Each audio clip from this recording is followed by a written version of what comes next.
చిట్యాల మండల కేంద్రంలో సోమవారం శ్రీ కృష్ణాష్టమి వేడుకలు ఘనంగా జరిగాయి. మహావిష్ణువు అవతారాల్లో ఒకటైన అవతారం శ్రీ కృష్ణావతారం. లోక కళ్యాణం కోసం కృష్ణుడిగా జన్మించిన నల్లనయ్య జన్మాష్టమి వేడుకలను పురస్కరించుకొని చిట్యాల మండల కేంద్రంలో హనుమాన్ భజన మండలి ఆధ్వర్యంలో ఉట్టికొట్టే కార్యక్రమం నిర్వహించారు. చిన్నారులు ఎంతో ఉత్సాహంగా ఈ కార్యక్రమంలో పాల్గొన్నారు. ఈ సందర్భంగా ఆర్ఎస్ఎస్ భూపాలపల్లి కార్యవాహ బుర్ర సదయ్య పాల్గొని మాట్లాడారు. అందరికీ శుభాభివందనాలు. హిందూ ధర్మం లోపల ప్రతి ఒక్క పండుగ కూడా ఒక విశిష్టతతో కూడుకున్నటువంటి పండుగలు ఉన్నాయి.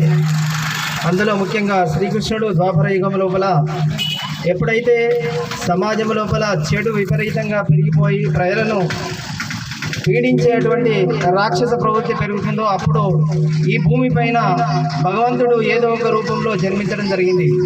ఆ విధంగా ద్వాపర యుగంలో శ్రీకృష్ణుడు జన్మించి రాక్షస ప్రవృత్తిని అంతం చేయడానికి, ప్రజల్లో మంచిని నీతి నిజాయితీ నింపడానికి అతను జన్మించి రాక్షస సంహారం చేయడం జరుగుతుంది.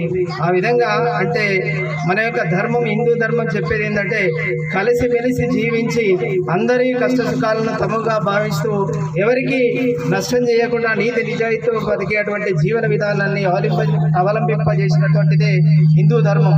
ఈ ధర్మం ఎప్పుడు ప్రపంచం లోపల అంటే ఒక ఉన్నత స్థితిలో ఉంటుందో అది ప్రజలందరికీ కూడా ఒక మంచి ఆదర్శవంతంగా నిలబడుతుంది. ప్రపంచ దేశాలను కనుక నేడు కనుక చూసినట్లయితే అందరూ కూడా భారతదేశంలో ఉన్నటువంటి కుటుంబ వ్యవస్థ కానీ ప్రజలు కానీ అత్యంత అన్యోన్యంగా వాళ్ళ కుటుంబాల్లో సుఖశాంతులతో జీవిస్తుంటారు. వేరే దేశాల్లో అయితే తల్లికి తండ్రికి సంబంధం ఉండదు, కొడుకులకు పిల్లలకు కూడా సంబంధం ఉండదు.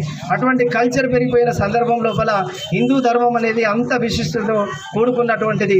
ఇటువంటి ధర్మ విలువల్ని కాపాడడానికే భగవంతుడు మళ్ళీ ఈ భూమి పైన ఎప్పుడైతే అన్యాయం కానీ అవినీతి కానీ లేకపోతే రాక్షస ప్రవృత్తి కానీ ప్రబలుతుందో అప్పుడు ఈ భగవంతుడు ఈ భూమిపై జన్మించి ఇక్కడ అటువంటి ప్రవృత్తిని నాశనం చేయడానికి వారు కంకణం కట్టుకొని వారు ఇక్కడ జన్మించడం జరిగింది. ఆ విధంగా ప్రజలందరూ కూడా సుఖశాంతంతో జీవించాలని, కలిసిమెలిసి ఉండాలని ఈ సందర్భంగా మనవి చేస్తున్నాం.